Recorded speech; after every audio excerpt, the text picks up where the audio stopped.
Welcome to Gatsby Centennial Readings, the F. Scott Fitzgerald Society's celebration of the 100th anniversary of the publication of The Great Gatsby. I'm Jackson Breyer, president of the Fitzgerald Society. Today, April 10th, 2025, is the actual centenary.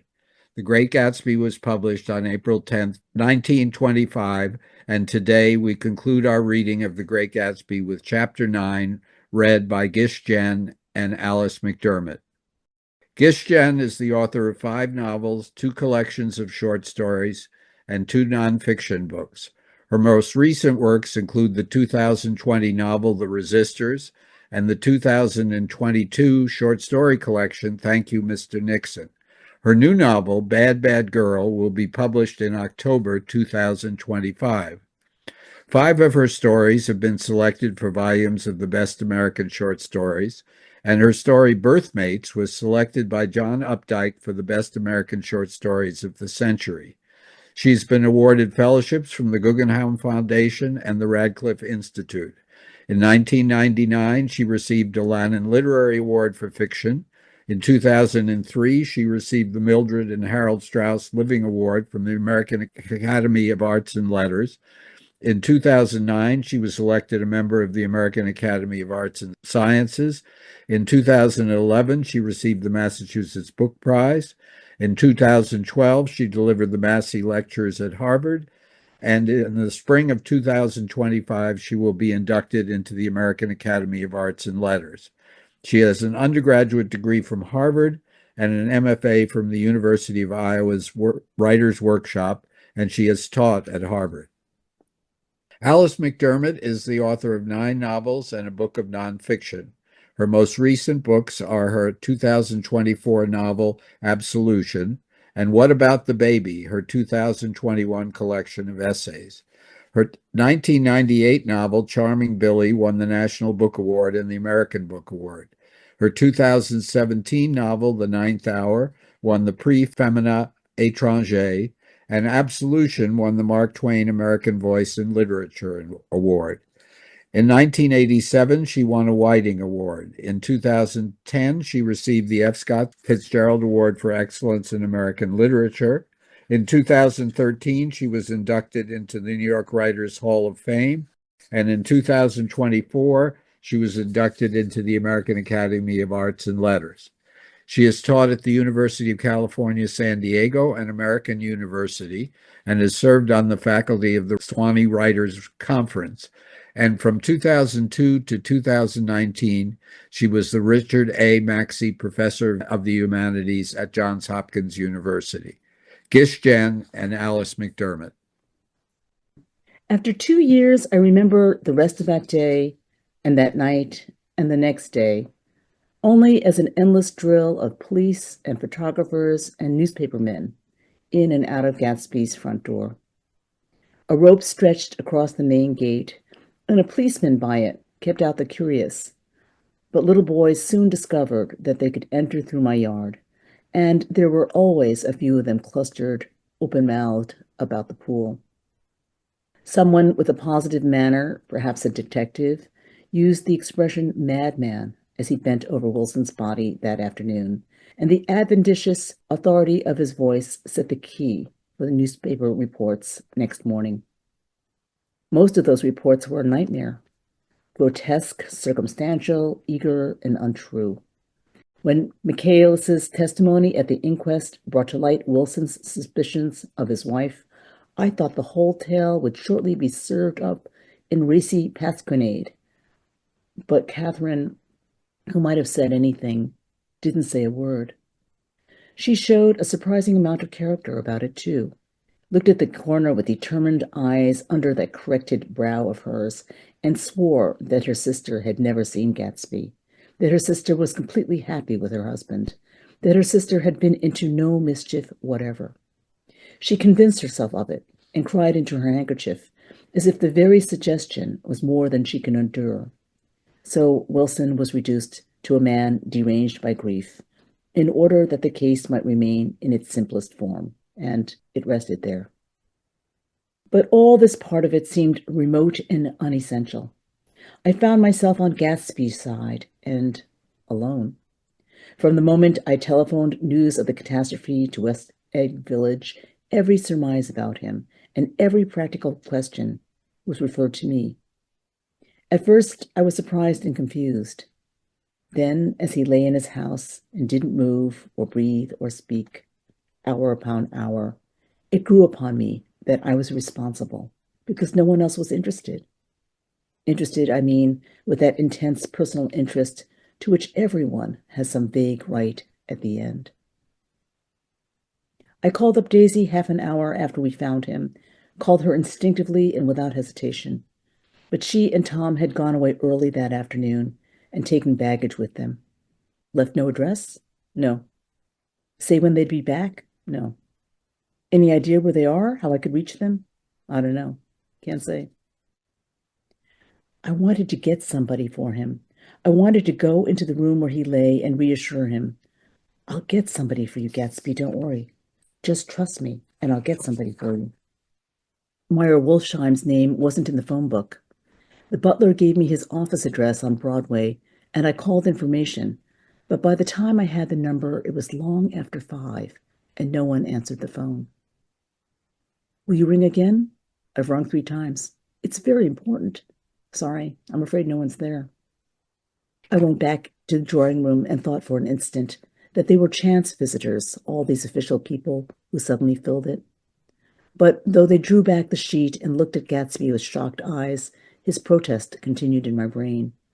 Look here, old sport, you've got to get somebody for me. You've got to try hard. I can't go through this alone. Someone started to ask me questions, but I broke away, and going upstairs, looked hastily through the unlocked parts of his desk. He'd never told me definitely that his parents were dead. But there was nothing, only the picture of Dan Cody, a token of forgotten violence, staring down from the wall. Next morning, I sent the butler to New York with a letter to Wolfsheim, which asked for information and urged him to come out on the next train. That request seemed superfluous when I wrote it. I was sure he'd start when he saw the newspapers, just as I was sure there'd be a wire from Daisy before noon. But neither a wire nor Mr. Wolfsheim arrived. No one arrived, except more police and photographers and newspaper men. When the butler brought back Wolfsheim's answer, I began to have a feeling of defiance, of scornful solidarity between Gatsby and me against them all. Dear Mr. Carraway, this has been one of the most terrible shocks of my life to me. I hardly can believe that it is true at all. Such a mad act as that man did should make us all think. I cannot come down now, as I am tied up in some very important business and cannot get mixed up in this thing now. If there's anything I can do a little later, let me know in a letter by Edgar. I hardly know where I am when I hear about a thing like this and am completely knocked down and out. Yours truly, Meyer Wolfsheim. And then hasty addenda beneath. Let me know about the funeral, etc. I do not know his family at all. When the phone rang that afternoon and long distance said Chicago was calling, I thought, this would be Daisy at last. But the connection came through as a man's voice, very thin and far away. This is Slagle speaking. Yes? The name was unfamiliar. Hell of a note, isn't it? Get my wire? There haven't been any wires. Young Park's in trouble, he said rapidly. They picked him up when he handed the bonds over the counter. They got a circular from New York giving him the numbers just 5 minutes before. What do you know about that, hey? You can never tell in these hick towns. Hello, I interrupted breathlessly. Look here. This isn't Mr. Gatsby. Mr. Gatsby's dead. There was a long silence on the other end of the wire, followed by an exclamation, then a quick squawk as the connection was broken. I think it was on the 3rd day that a telegram signed Henry C. Gatz arrived from a town in Minnesota. It said only that the sender was leaving immediately and to postpone the funeral until he came. It was Gatsby's father, a solemn old man, very helpless and dismayed, bundled up in a long, cheap ulster against the warm September day. His eyes leaked continuously with excitement, and when I took the bag and umbrella from his hands, he began to pull so incessantly at his sparse gray beard that I had difficulty in getting off his coat. He was on the point of collapse, so I took him into the music room and made him sit down while I sent for something to eat. But he wouldn't eat, and the glass of milk spilled from his trembling hand. I saw it in the Chicago newspaper, he said. It was all in the Chicago newspaper. I started right away. I didn't know how to reach you. His eyes, seeing nothing, moved ceaselessly about the room. It was a madman, he said. He must have been mad. Wouldn't you like some coffee? I urged him. I don't want anything. I'm all right now, Mr. Carraway. Well, I'm all right now. Where have they got Jimmy? I took him into the drawing room where his son lay and left him there. Some little boys had come up on the steps and were looking into the hall. When I told them who had arrived, they went reluctantly away. After a little while, Mr. Getz opened the door and came out, his mouth ajar, his face flushed slightly, his eyes leaking isolated and unpunctual tears. He had reached an age where death no longer had the quality of ghastly surprise. And we looked around him now for the first time and saw the height and splendor of the hall and the great rooms opening out from it into other rooms. His grief began to be mixed with an awed pride. I helped him to a bedroom upstairs. When he took off his coat and vest, I told him that all arrangements had been deferred until he came. I didn't know what you'd want, Mr. Gatsby. Gatz is my name. Mr. Gatz, I thought you might want to take the body west. He shook his head. Jimmy always liked it better down east. He rose up to his position in the east. Were you a friend of my boys, Mr.? We were close friends. He had a big future before him, you know. He was only a young man, but he had a lot of brain power here. He touched his head impressively, and I nodded. If he'd have lived, he'd have been a great man, a man like James J. Hill. He'd have helped build up the country. That's true, I said uncomfortably. He fumbled at the embroidered coverlet, trying to take it from the bed, and lay down stiffly, was instantly asleep. That night, an obviously frightened person called up and demanded to know who I was before he would give his name. This is Mr. Carraway, I said. Oh, he sounded relieved. This is Klipspringer. I was relieved, too, for that seemed to promise another friend at Gatsby's grave. I didn't want it to be in the papers and draw a sightseeing crowd, so I'd been calling up a few people myself. They were hard to find.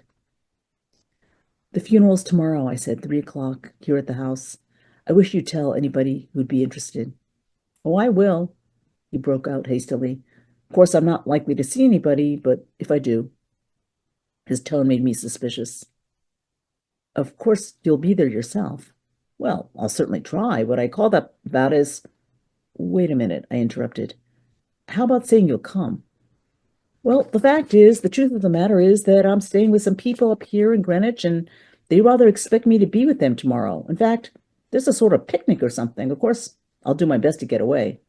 I ejaculated an unrestrained huh, and he must have heard me, for he went on nervously.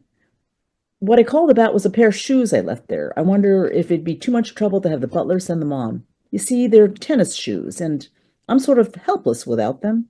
My address is care of B.F. I didn't hear the rest of the name because I hung up the receiver. After that, I felt a certain shame for Gatsby. One gentleman to whom I'd telephoned implied that he had got what he deserved. Of course, that was my fault, for he was one of those who used to sneer most bitterly at Gatsby on the courage of Gatsby's liquor, and I should have known better than to call him. The morning of the funeral, I went up to New York to see Meyer Wolsheim. I couldn't seem to reach him any other way. The door that I pushed open on the advice of an elevator boy was marked the Swastika Holding Company, and at first there didn't seem to be anyone inside. But when I'd shouted, "Hello?" several times in vain, an argument broke out behind a partition, and presently a lovely Jewess appeared at an interior door and scrutinized me with black, hostile eyes. "Nobody's in," she said. "Mr. Wolfsheim's gone to Chicago." The first part of this was obviously untrue, for someone had begun to whistle the rosary tunelessly inside. "Please say that Mr. Carraway wants to see him." "I can't get him back from Chicago, can I?" At this moment, a voice, unmistakably Wolfsheim's, called "Stella" from the other side of the door. "Leave your name on the desk," she said quickly. "I'll give it to him when he gets back." "But I know he's there." She took a step toward me and began to slide her hands indignantly up and down her hips.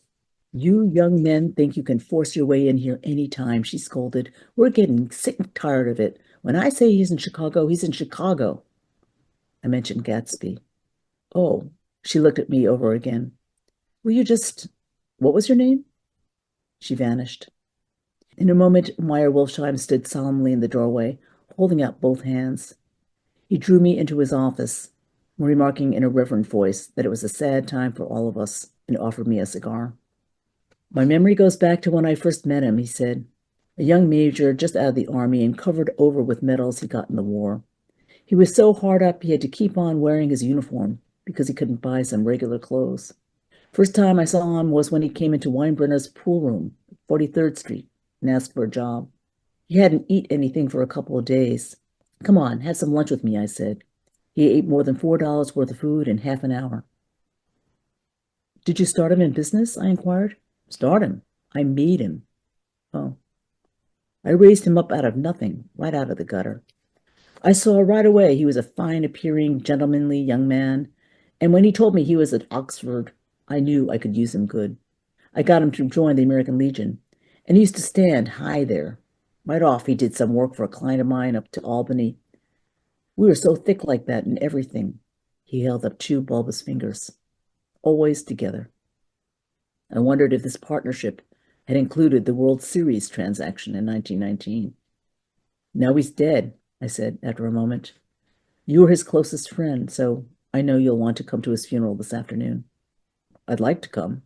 Well, come then. The hair in his nostrils quivered slightly, and as he shook his head, his eyes filled with tears. I can't do it. I can't get mixed up in it, he said. There's nothing to get mixed up in. It's all over now.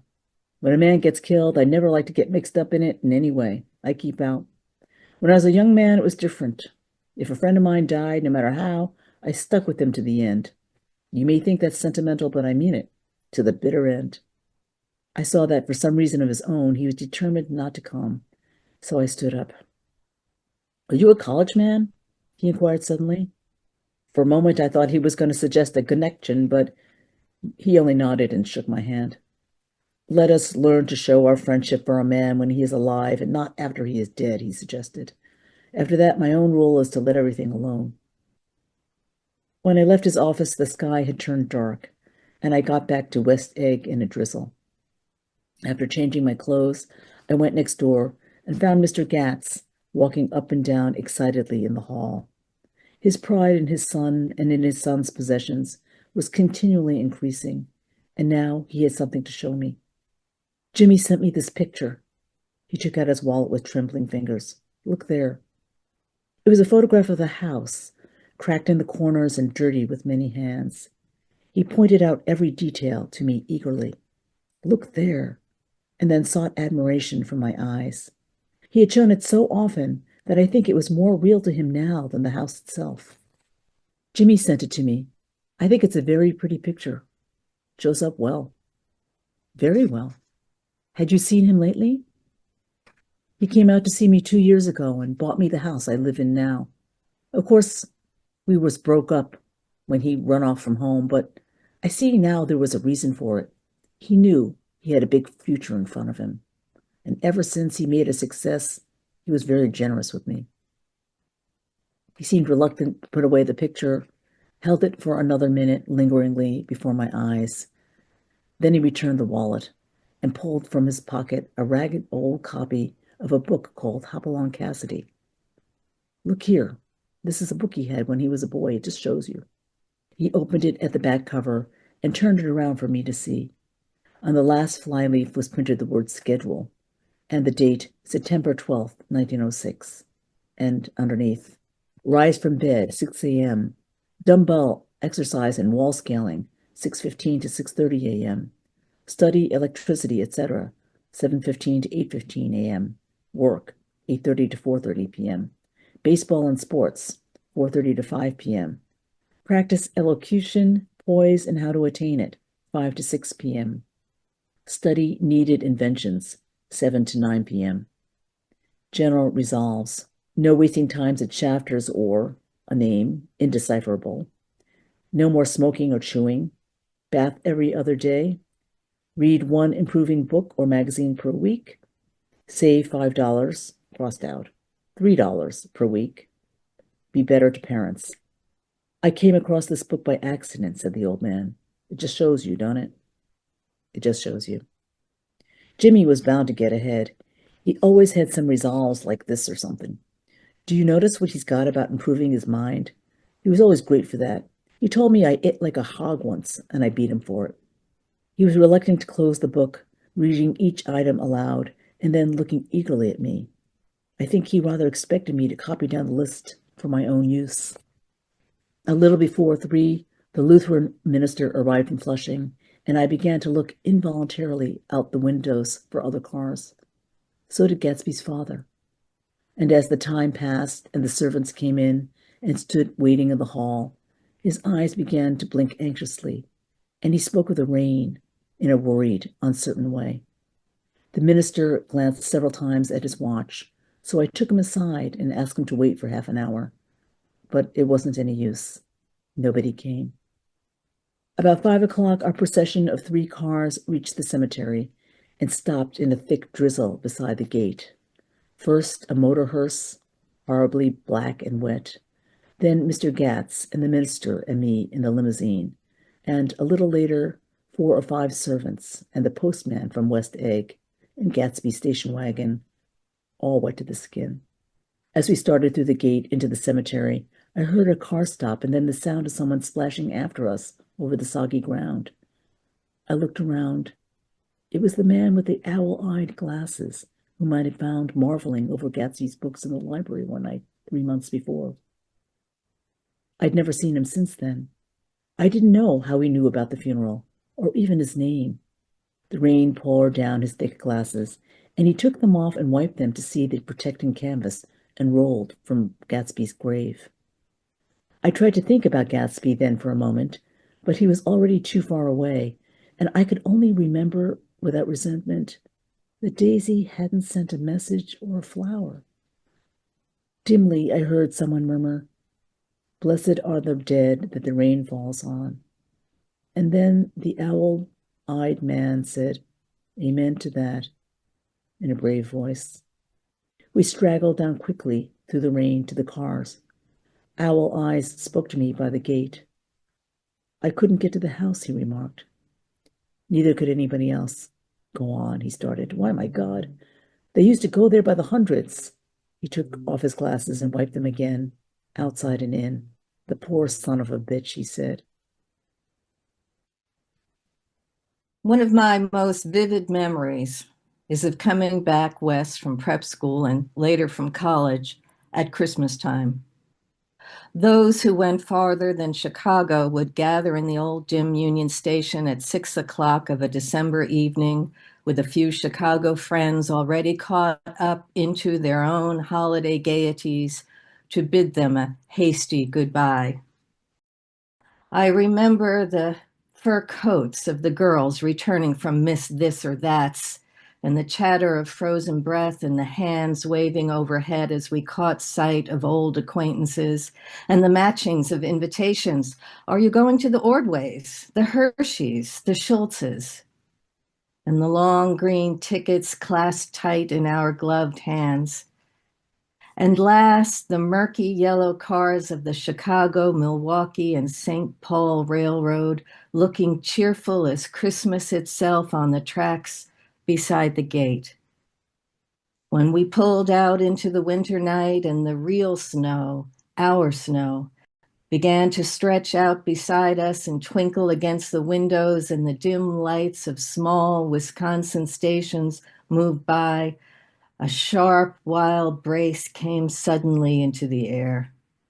We drew in deep breaths of it as we walked back from dinner through the cold vestibules, unutterably aware of our identity with this country for one strange hour before we melted indistinguishably into it again. That's my Middle West.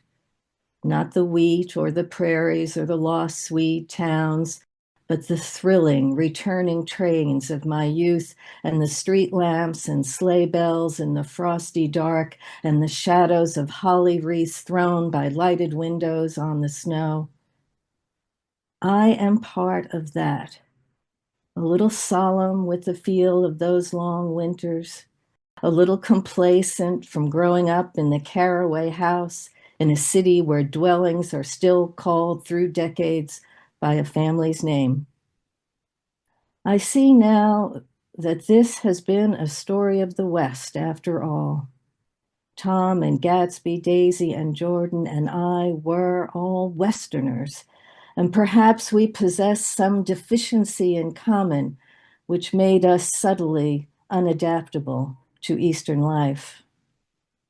Even when the East excited me most, even when I was most keenly aware of its superiority to the bored, sprawling, swollen towns beyond the Ohio, with their interminable inquisitions, which spared only the children and the very old, even then it had always for me a quality of distortion. West Egg especially still figures in my more fantastic dreams. I see it as a night scene by El Greco, 100 houses at once conventional and grotesque, crouching under a sullen, overhanging sky and a lusterless moon. In the foreground, 4 solemn men in dress suits are walking along the sidewalk with a stretcher on which lies a drunken woman in a white evening dress. Her hand, which dangles over the side, sparkles cold with jewels. Gravely, the men turn in at a house, the wrong house, but no one knows the woman's name and no one cares. After Gatsby's death, the East was haunted for me like that, distorted beyond my eyes' power of correction. So when the blue smoke of brittle leaves was in the air and the wind blew the wet laundry stiff on the line, I decided to come back home. There was one thing to be done before I left, an awkward, unpleasant thing that perhaps had better have been let alone. But I wanted to leave things in order and not just trust that obliging and indifferent sea to sweep my refuse away. I saw Jordan Baker and talked over and around what had happened to us together and what had happened afterwards to me, and she lay perfectly still, listening in a big chair. She was dressed to play golf, and I remember thinking she looked like a good illustration. Her chin raised a little, jauntily, her hair the color of an autumn leaf, her face the same brown tint as the fingerless glove on her knee. When I had finished, she told me without comment that she was engaged to another man. I doubted that, though there were several she could have married at the nod of her head, but I pretended to be surprised. For just a minute, I wondered if I wasn't making a mistake. Then I thought it all over again quickly and got up to say goodbye. Nevertheless, you did throw me over, said Jordan suddenly. You threw me over on the telephone. I don't give a damn about you now, but it was a new experience for me, and I felt a little dizzy for a while. We shook hands. Oh, and do you remember, she added, a conversation we had once about driving a car? Why, not exactly. You said a bad driver was only safe until she met another bad driver. Well, I met another bad driver, didn't I? I mean, it was careless of me to make such a wrong guess. I thought you were rather an honest, straightforward person. I thought it was your secret pride. I'm 30, I said. I'm 5 years too old to lie to myself and call it honor. She didn't answer. Angry and half in love with her and tremendously sorry, I turned away. One afternoon, late in October, I saw Tom Buchanan. He was walking ahead of me along Fifth Avenue in his alert, aggressive way, his hands out a little from his body as if to fight off interference, his head moving sharply here and there, adapting itself to his restless eyes. Just as I slowed up to avoid overtaking him, he stopped and began frowning into the windows of a jewelry store. Suddenly he saw me and walked back, holding out his hand. "What's the matter, Nick? Do you object to shaking hands with me?"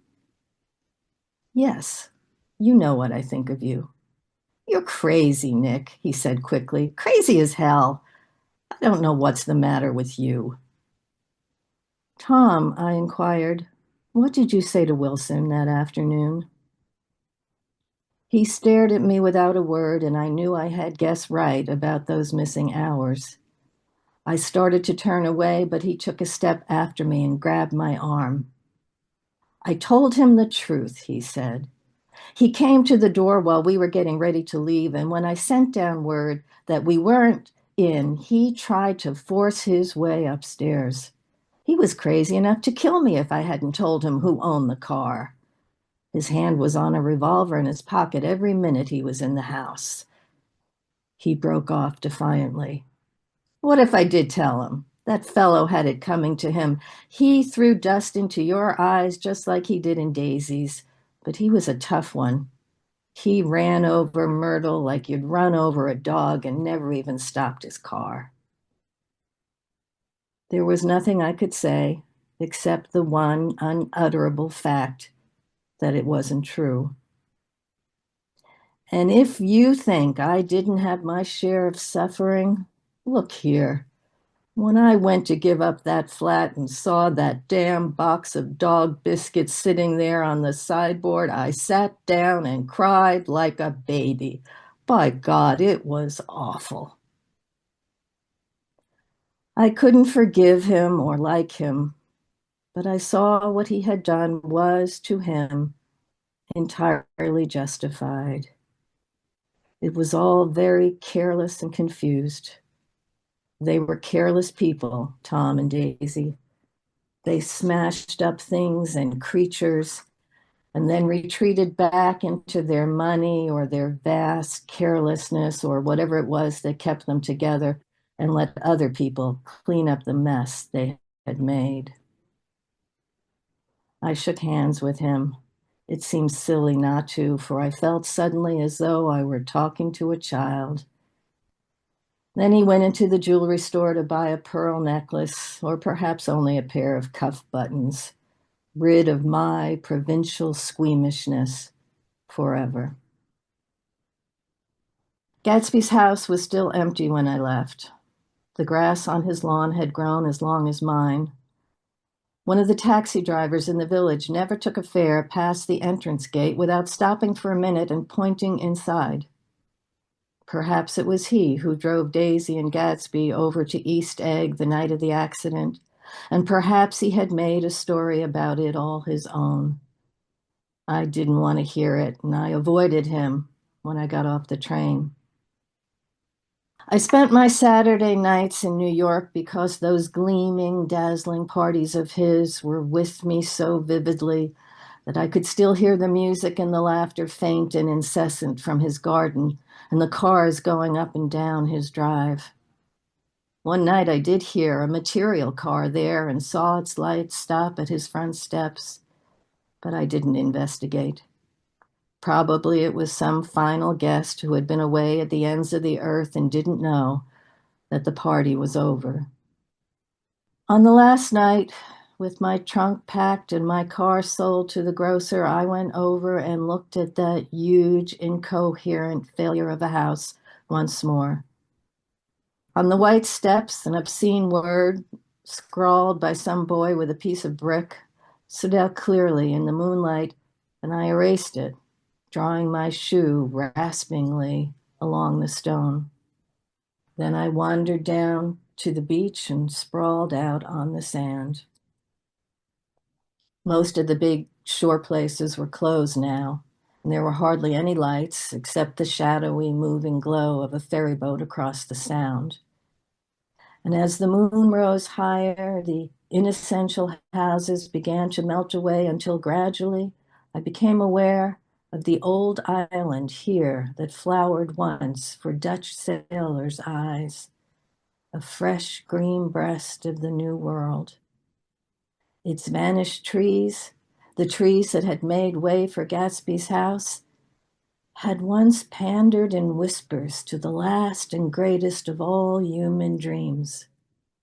For a transitory, enchanted moment, man must have held his breath in the presence of this continent, compelled into an aesthetic contemplation he neither understood nor desired, face to face for the last time in history with something commensurate to his capacity for wonder.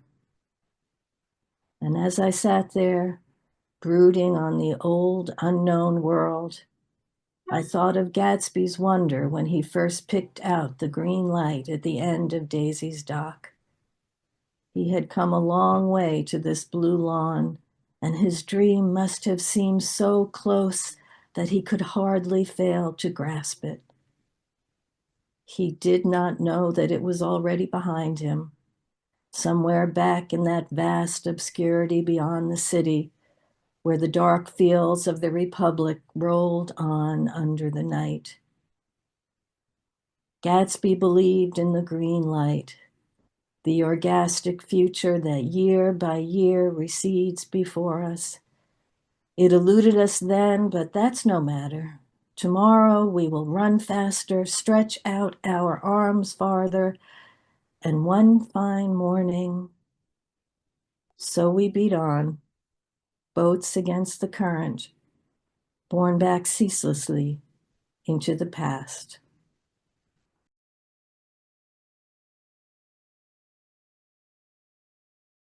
Thank you, Gish Jen and Alice McDermott.